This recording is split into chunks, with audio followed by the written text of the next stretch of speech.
Ingat, hukum dunia itu nanti sampai akhirat akan diadili ulang. Dan Anda sebagai pelaku, apakah Anda memilih naungan dari penguasa yang zalim hari ini, yang melindungi Anda tidak bisa dipenjara, tidak bisa dituntut oleh hukum, atau memilih naungan dari Allah Subhanahu wa Ta'ala?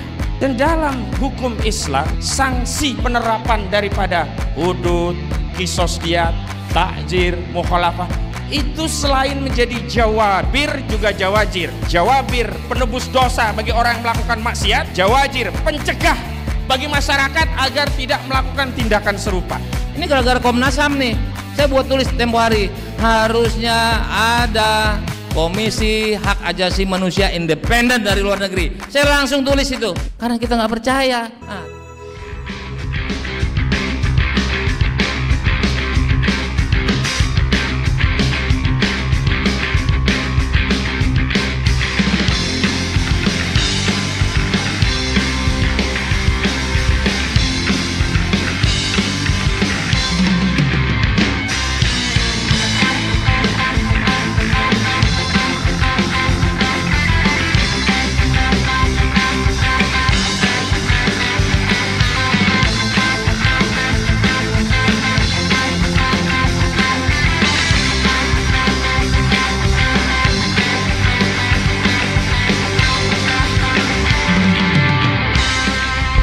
Bismillahirrahmanirrahim.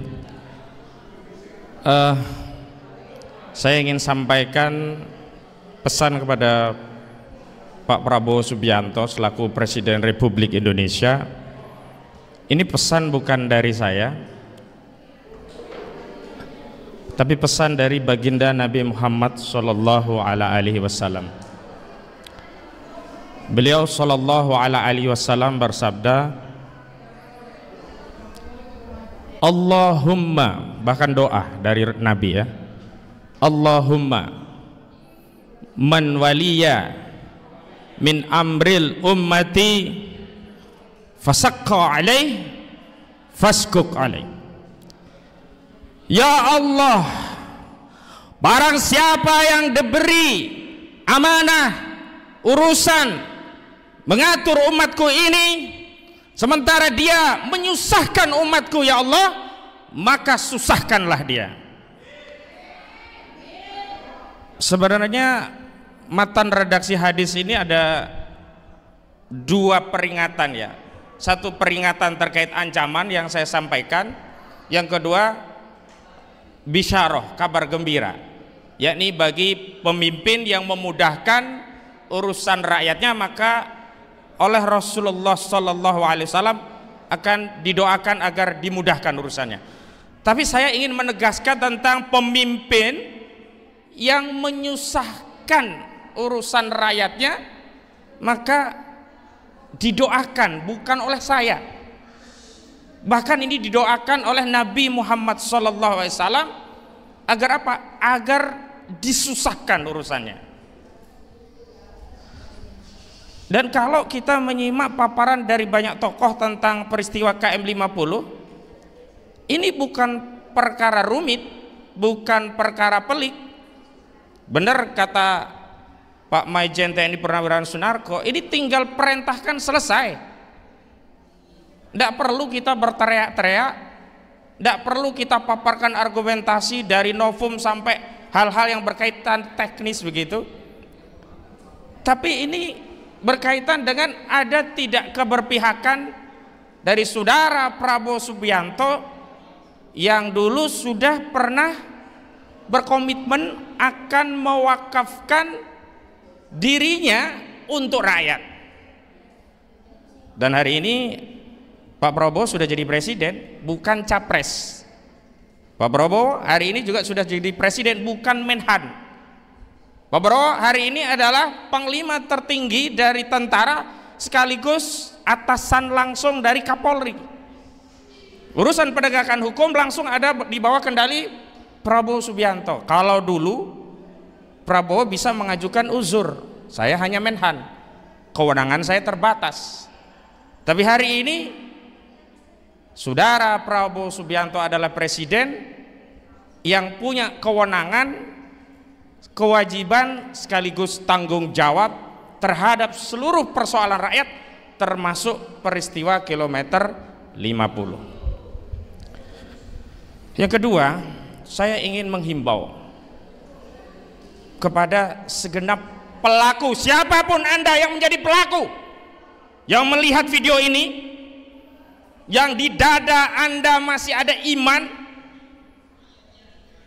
Kenapa saya katakan di dada masih ada iman? Karena dalam Islam kalau orang itu beriman tapi melakukan kesalahan, membunuh, dia masih bisa menebus dosa pembunuhan tadi dengan diterapkannya kisos.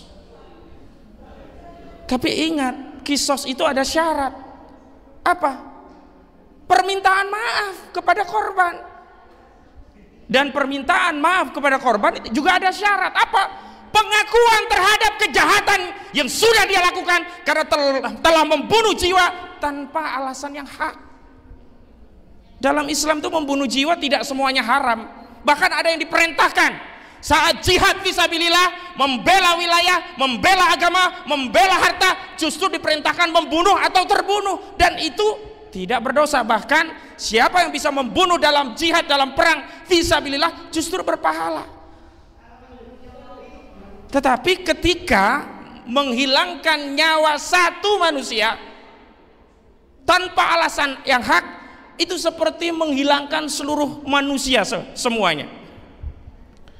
Karena itu saya tidak mungkin bertanya kepada Ustadz Suhada, Ustadz mau maafin gak kira-kira orang yang melakukan kekejian itu?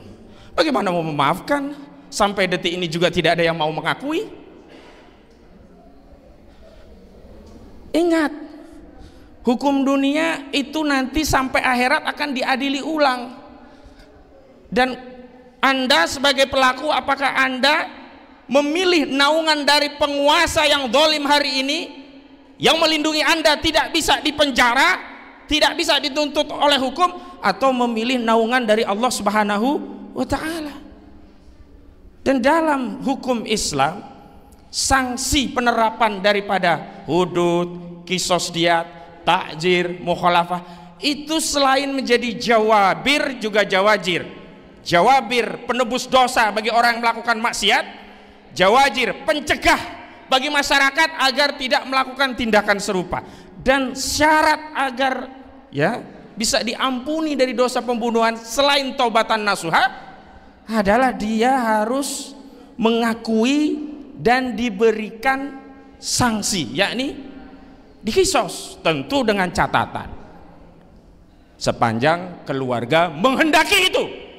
Tetapi bagaimana kalau keluarga ternyata mengisyafi, bisa memaafkan karena ada keinsafan, pengakuan, ya dia bisa lepas dari sanksi itu.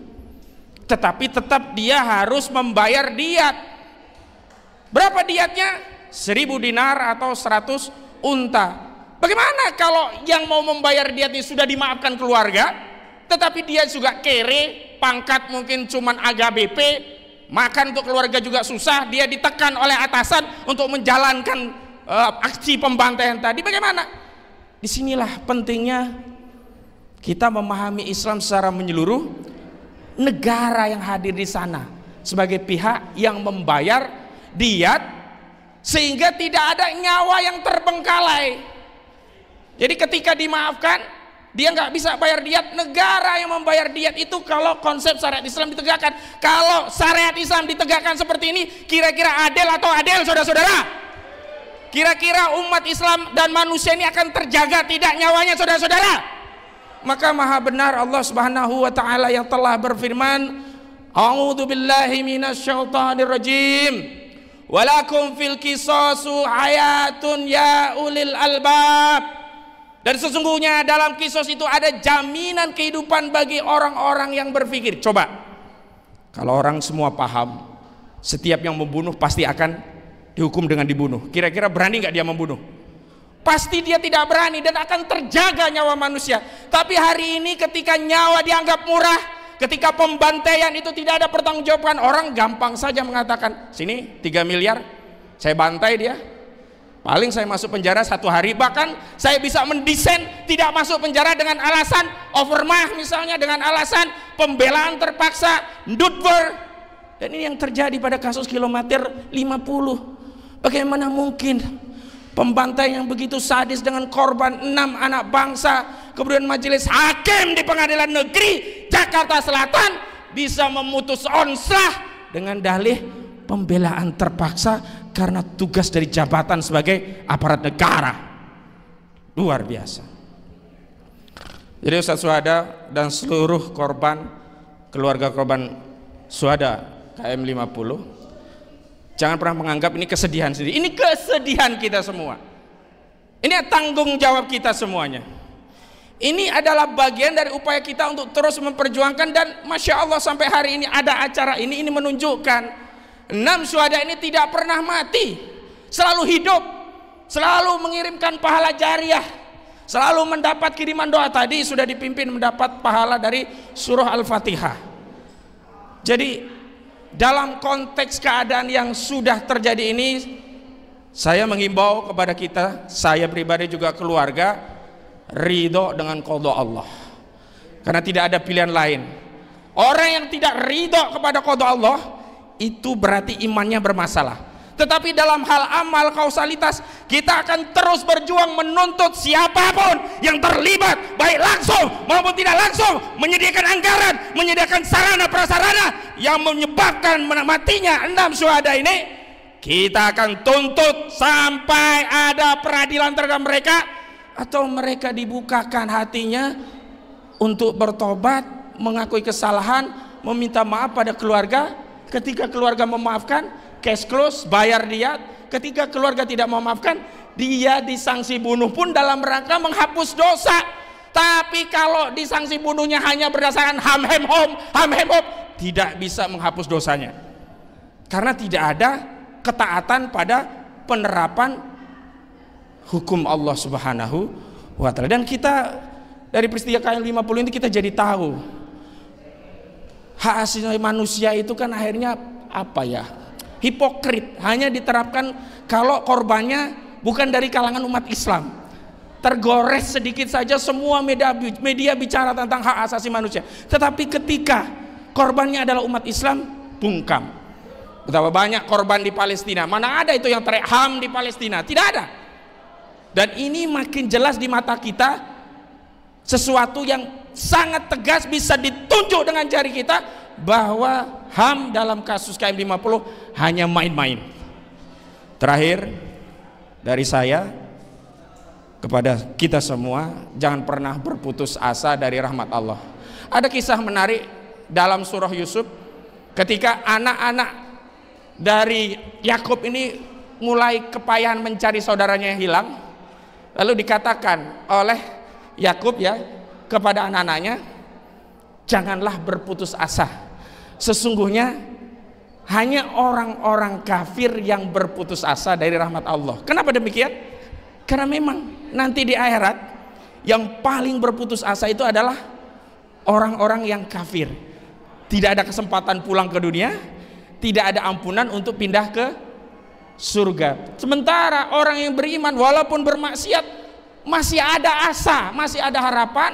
Setelah dosanya dibakar di neraka, dia akan diampuni dan dipindahkan ke surga. Nah, perspektif akidah ini yang tidak boleh lepas dalam perjuangan ini, agar apa? Selain kita berharap hasil, kita juga mendapatkan pahala dan ridho dari Allah Subhanahu wa Ta'ala. Dan sekali lagi kepada Prabowo Subianto, saya tegaskan dari hadis riwayat Imam Muslim tadi, Pak. Jadi Rasulullah bukan hanya mendoakan kesulitan bagi pemimpin yang menyulitkan urusan rakyatnya, urusan KM 50 ini, tetapi juga Rasulullah mendoakan kemudahan bagi yang memudahkan urusan rakyatnya. Karena itu Pak Prabowo, mudahkan urusan keluarga kilometer 50 untuk menuntut keadilan, untuk menegakkan hukum, untuk bisa ya meminta pertanggungjawaban terhadap siapapun yang terlibat dalam pembantaian KM 50. Billahi taufik wal hidayah wal afu minkum. Wassalamualaikum warahmatullahi wabarakatuh. Takbir. Assalamualaikum warahmatullahi wabarakatuh. Saya terus terang terima kasih kepada Bang Repli dan Haji Medi teman saya, advokat, wakil ketua, wakil presiden TPUA, pemilik gedung ini. Selanjutnya saya mungkin tadi kurang dengar atau saya belum datang. Coba saya pengen dapat pahala. Kalian juga ingin dapat pahala kan? Coba kita baca Al-Fatihah, kita kirimkan kepada 6 syahid ini. Al-Fatihah. Ar-Rahmanir-Rahim, Maliki yaumiddin. Iyyaka na'budu wa iyyaka nasta'in. Ihdinas mustaqim. Shiratal ladzina an'amta 'alaihim ghairil maghdubi. Mudah-mudahan yang kita bacakan itu Allah Maha tahu, Maha melihat, Maha ikhlas, karena bacanya dalam hati. Mudah-mudahan saya pahalanya lebih karena saya plus ngingetin. Pak Prabowo, ada kilometer 50 Pak Prabowo disandingkan kepada imam muslim terbesar di Indonesia. Salah satunya adalah saya, mungkin kalian semua yang ada dalam ruangan ini. Saya dulu sempat dihujat oleh kawan-kawan ketika saya menyatakan, Pak Prabowo, ini belum ada masalah gubernur dan dukungan ke Prabowo. Saya katakan 212 siap, kepala jadi kaki jadi kepala. Banyak yang ini, walaupun beberapa orang tokoh ada yang nelpon saya mendukung saya. Ternyata sekarang betul, jangan ganggu Pak Prabowo. Saya nggak menyampaikan bahwa pengamatan saya benar, karena memang itu masih diksi, tapi ternyata benar. Banyak saya katakan juga mengenai kilometer 50 pembiaran. Tadi udah disampaikan oleh Kang Rijal, Dr. Rijal Padilla, bahwa obstruction of justice. Sempat juga tadi diskusi mengenai pasal, seingat saya kalau salah hampura cek abdi, hampir aku bilang cek aing. Nanti marah kayak si gubernur dipanggil maneh aja marah. Langsung saya bilang maneh siap. Nggak apa-apa kalau saya, tapi heran. Yang bikin patung dulu didukung. Itu Kang Rijal Padilla di dalam tulisannya itu muat tulisan nama saya itu. Ada pengacara, advokat, pengamat menyatakan sekalian aja patung Soekarno dengan istrinya 9. Kalau nggak salah Kang Rijal ya. Karena saya sindir. Kurang lo tanggung, harusnya 9. Ya itulah, didukung Pak Prabowo, didukung oleh imam kami Ridwan Kamil, walaupun tidak populer, tapi sekarang semua sudah paham bahwa ini keadaan force majeure, darurat. Pak Prabowo didukung, kami dukung, cuma ada batas waktu. Entah waktunya berapa, sami'na wa ta'ana. Kalau saya minta di 3 bulan, 100 hari. Belum lama di sini juga kita dialog ya, kalau yang hadir ada yang minta 6 bulan, ada yang minta 1 tahun beri waktu. Kalau nggak salah teman kami Dr. Anton Permana, aktivis. Saya mau sampaikan soal kilometer 50, apakah bisa? Bisa, yaitu harus ada nopum. Nopum untuk apa sih? Nopum itu ada diatur dalam KUHP, itu asas legalitas. Apa bahannya? Adalah bukti baru. Ini untuk kawan-kawan ini nggak mau nanya kita yang boleh dibilang udah ubanan.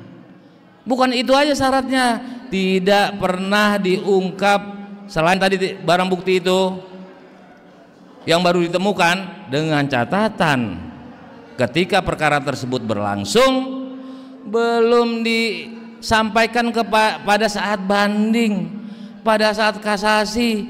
Makanya kalau punya musuh model Jokowi, jangan ditunjukkan peluru kita. Alhasil itu nggak bisa. Itu syarat novum. Barang bukti yang tidak atau belum ditemukan dan belum dijadikan alasan banding, memori kasasi, apakah itu udah masuk, periksa dulu. Dan siapa yang berhak mengajukan novum tersebut?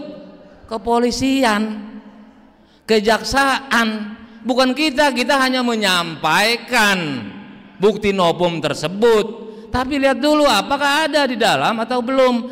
Tapi saya yakin walaupun itu sudah ada novum yang lain, dan bukan hanya perkara itu saja, kecil amat. Berapa tuntutannya?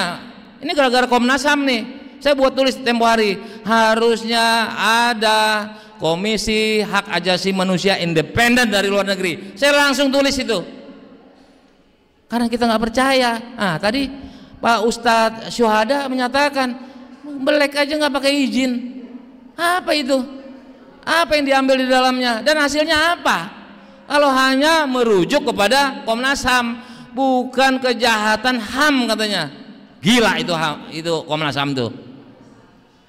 Dalam kebiasaan pendapat saya menyatakan gila, artinya saat itu tidak benar. Orang gila itu kan nggak normal pada saat itu. Tidak cakap minimal, lalai minimal, banyak sekali bahan novum itu. Tapi berapa hukumannya? Tapi lumayan lah, daripada bebas karena notword pasal 49 onslah, seolah-olah berat lawan. Itu pasalnya 49 itu bebas karena berat lawan. Apa bawa senjata tak canggih, brand itu nama orang itu. Terus mereka dalam tugas surat resmi, minimal lalai itu dapat dihukum. Malah ini aneh zaman Jokowi ini, 1 hari pun nggak pernah ditahan itu tersangka. Gila, nggak pernah ditahan 1 hari pun. Malah yang dijadikan tersangka korban terbunuh, unlawful killing, extra justicial extrajudicial killing,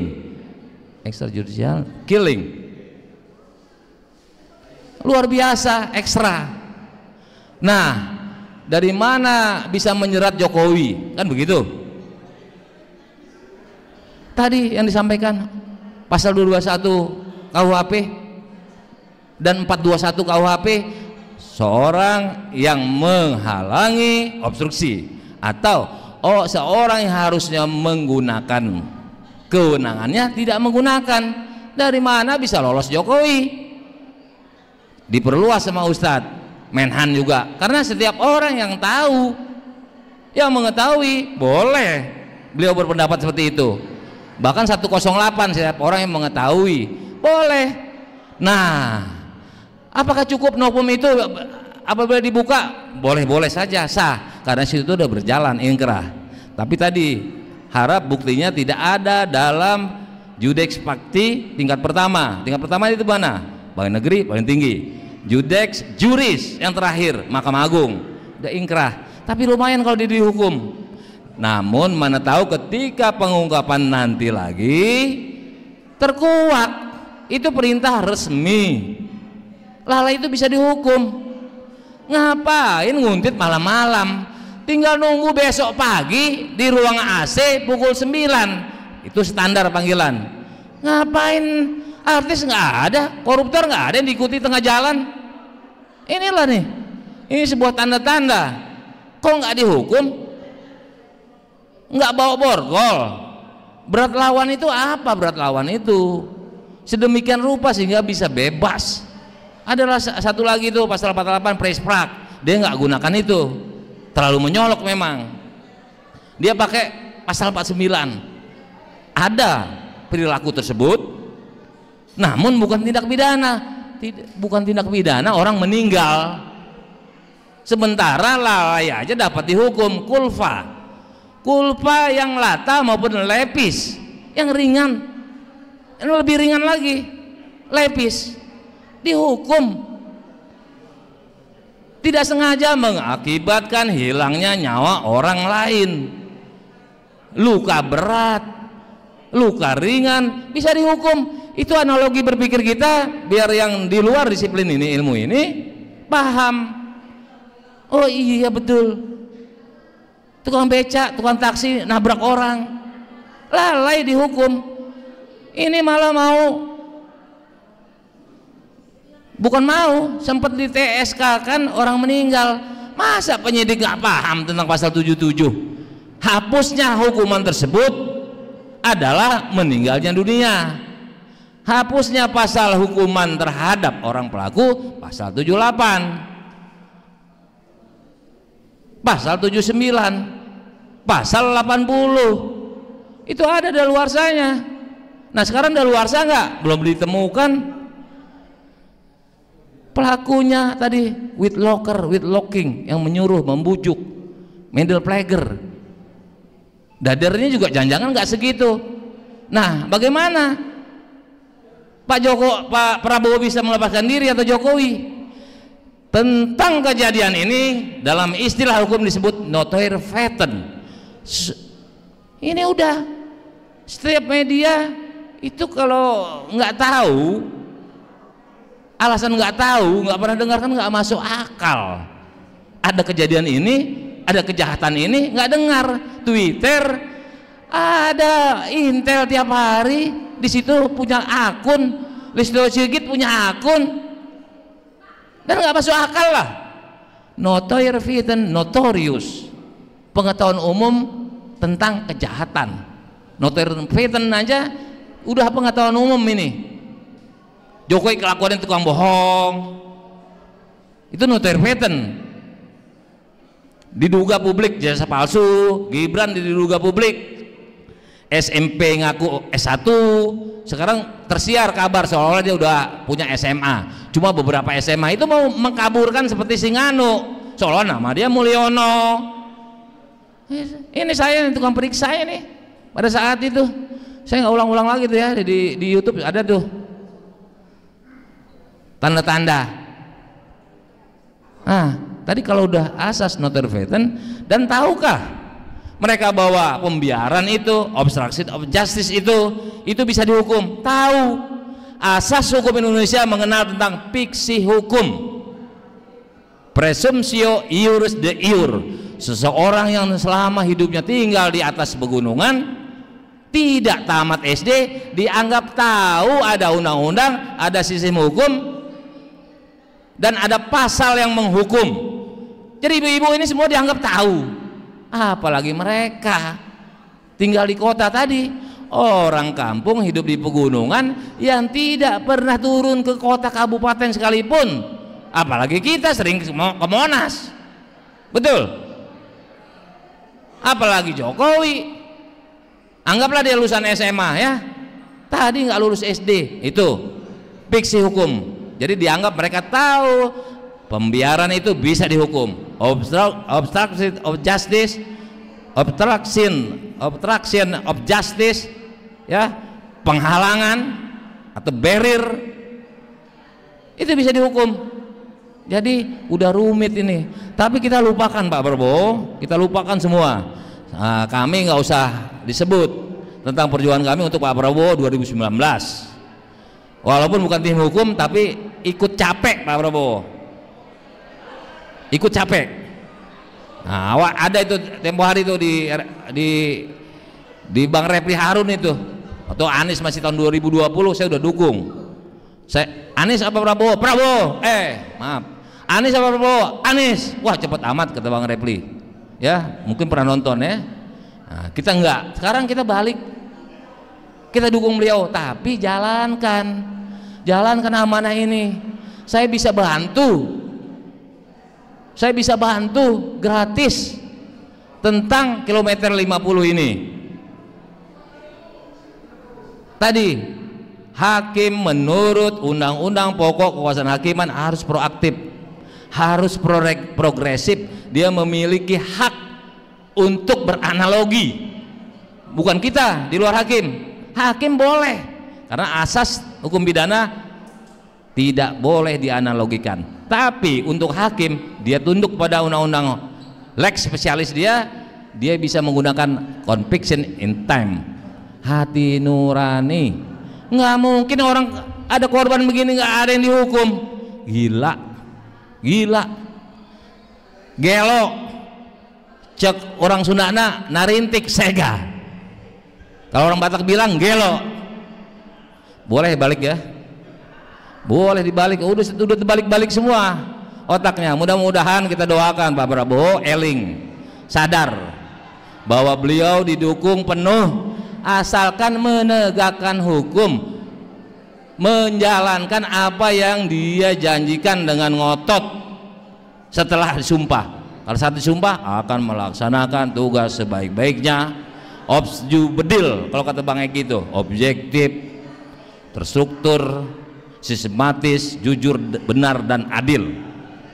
Nah, kalau bahasa biasanya selain teori Bang Eki itu adalah profesional, proporsional, kredibilitasnya akuntabel, kredibel. Itu tahu, itu termasuk asas-asas good government. Jadi kalau masalah Jokowi nggak usah di ini.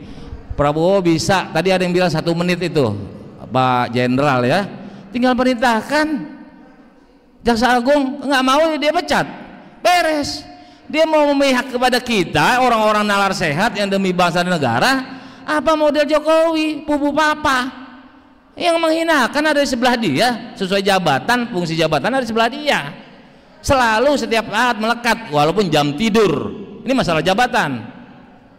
Belum juga kok beraninya ada itu tulisan, kok beraninya semua sama Miftah tegas menghina tukang junjung es yang menghina dirinya. Mudah-mudahan Pak Prabowo kita doakan segera eling, segera sadar kita berada di belakang beliau, kaki jadi kepala, kepala jadi kaki, mirip tahun 2019 untuk kedepannya. Asalkan apa yang beliau janjikan kepada imam kita, HRS, kita samina wa ta'ana, berapapun waktu, tapi berbatas waktu tentunya, semuanya ada daluarsa. Demikian, wassalamualaikum warahmatullahi wabarakatuh.